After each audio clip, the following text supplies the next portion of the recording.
Think of the legacy of this revolt. It puts a new dynasty in power in Rome. It forever alters the course of Judaism, which had been a religion of the temple, a religion of sacrifice, a religion of blood sacrifice, of animal sacrifice, controlled above all by a priesthood, will now ever more become a religion of the book. It is traditional to date the beginning of what we call rabbinic Judaism. That is, Judaism that is controlled by the teachers, the rabbis, who are the successors in many ways of the Pharisees, and become the leaders of the religious communities throughout the Jewish world. It will only serve to reinforce the importance of Hebrew, of Hebraic literature, of Hebraic culture in Judaism, and bring slowly to a close the era of Hellenistic, of Greek Judaism. Think about the consequences of this rebellion, though, for the Christians. I'll give you three.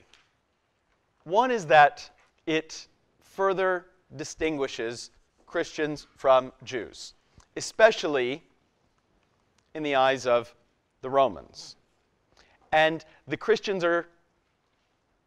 Christians are increasingly eager in this context to distinguish themselves.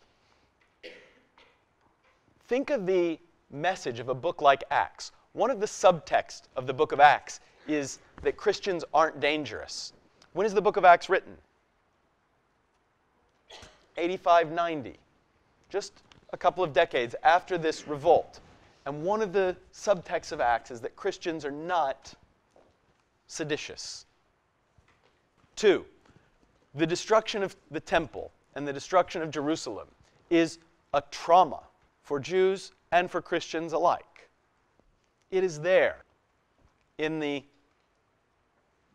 books of the New Testament, like Luke Acts, that begins in the temple, but that sees in the life of Jesus the fulfillment of the covenant being centered in the temple. In all of the Gospels, the Synoptics, when Jesus dies, the veil of the temple is rent open and the Spirit of God pours out through the earth. This hopeful belief that God will still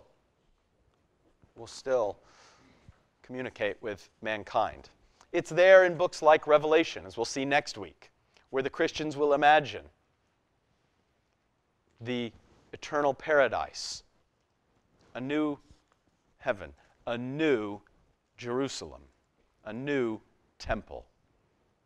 Finally, it's there in the way that Christians understand the very most basic meaning of the death of Jesus on the cross. For as we will see when we turn to the Gospel of John, the destruction of the temple meant the end of the age of animal sacrifice as a fundamental part of Judaism. And for the Christians, the essence of sacrifice would live on eternally through the death of Jesus on the cross as it's reenacted in Christian worship, in the Eucharist, in the rituals of the Eucharist. The drinking of wine as a symbol of Jesus' blood, the breaking of bread as a symbol of Jesus' body, in which Jesus becomes seen as the Lamb of God,